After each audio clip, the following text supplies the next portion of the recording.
Okay, we're here at Linguini's Italian Eatery. We just finished our filming. This is Jim Marley, who was our guest on our Christmas show, and we have met here Togo Palazzi from the Boston Celtics World Championship team, who has joined us for a little bit of pizza. Togo, pleasure to meet you, and a pleasure to see you. Nice to meet you too. Now, you were in on the Celtics before I was born. Could you tell me what years that was again? I was the first draft choice in 1954, and I was with the Celtics until 1960. So you have a few rings in your pocket. Yeah, I guess so. I do. Yeah. Now, Togo, when you look back at those great teams, there have been some dynasties since then. Of course, you have the Lakers, the great Celtics teams of the 80s, the Bulls teams of Michael Jordan. How do you compare the stars of your era to the stars you see today? How do you think they sit? Well, some of the players that played during the time when I played could have played today. Russell, Cousy, Baylor, Shays, Pettit, those were great players. But today the players are quicker, they're bigger, they're stronger, they're more exciting. Players today are way ahead of us in those days. Progress has come right along.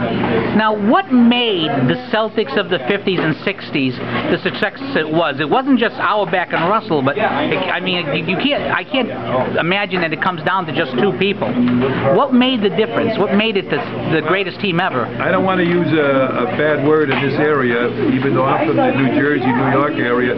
What made the Yankees the great teams that they were? I think it's what you would call chemistry. The bringing together of people who have a common denominator. That common denominator is this willingness to do what they have to do and to sacrifice themselves for the good of the team.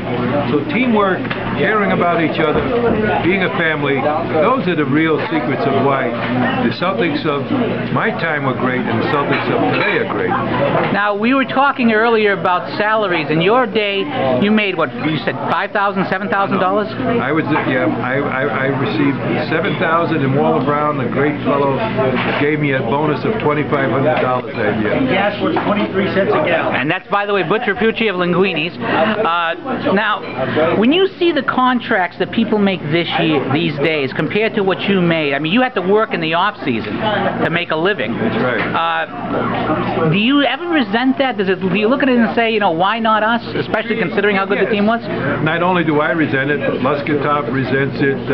Many of the players, Tommy resents it, Tommy Heinz, we all resent it, but that's the way life is, and that's the way it goes. If I could have been born whenever I wanted to be born, well, that would have been wonderful. I couldn't call that one. Now, you've had you've been talking earlier about your times in Rome and coaching and so forth.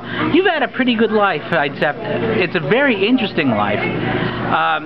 What do you think is the secret of a good life? I think that you've got to do something that you really enjoy doing. And you've got to follow your star and to recognize what you're good at and to realize that God has given all of us a talent and follow that star. I think that has a lot to do with feeling good about yourself. And I feel best when I'm working with young people, when I'm working with kids, because I'm still a kid, really, when it comes down to it.